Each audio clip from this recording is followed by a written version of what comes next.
good to have you here again. Your consistency is paying off. Keep going. In this lesson, we'll explore a new concept that will strengthen your understanding even more.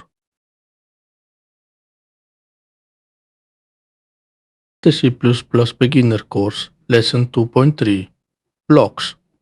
Today, we're going to explore a core part of the C++ language that we've already seen in earlier examples, even if you didn't fully realize it yet. Blocks. The curly braces are used to group multiple statements together and define where something begins and ends. They give your programs structure, readability, and scope. Understanding blocks now will make the rest of your C++ journey much smoother. Here's what we'll cover in this lesson. We'll define what a block is and why curly braces are essential in C++. We'll explore how blocks group statements, how they define scope, and where you see them in real programs.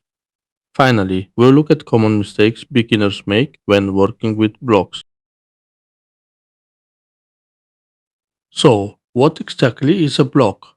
A block is simply a group of statements enclosed in curly braces.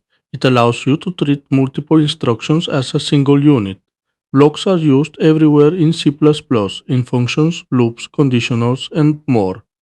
They give your code structure and help the compiler understand how your instructions are organized. Blocks matter because they define the structure of your program. They show where something begins and where it ends. Without blocks, your code would be a long, unreadable list of statements. Blocks help you group related instructions together, making your program easier to understand and maintain. One of the most important things blocks do is create scope. Scope determines where a variable exists and where it can be used. Any variable created inside a block exists only inside that block. Once the block ends, the variable disappears. This prevents naming conflicts and keeps your code organized. You see blocks everywhere in C++. We even use standalone local blocks just to group statements and control variable scope anywhere in our code. Beyond that, functions use blocks to contain instructions. If-else statements use them to define conditions, and loops use them to repeat code. Classes, structs, and switch statements also rely heavily on blocks. They are one of the most universal features of the language.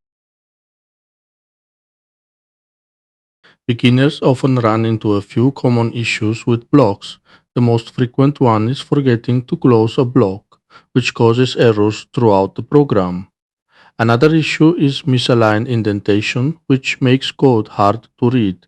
And many beginners declare variables inside a block and expect them to exist outside, but scope doesn't work that way. These mistakes are normal and easy to fix once you understand the blocks. Let's recap. Blocks are groups of statements enclosed in curly braces. They give your program structure, group related instructions, and create scope. You'll use blocks everywhere in C++, from functions to loops to conditionals. In the next lesson, we'll explore formatting and whitespace, the tools that make your code clean and readable. You're doing great. Keep going, keep learning, and keep building your skills. And thank you for your subscription and support. It really helps me continue creating these lessons for you.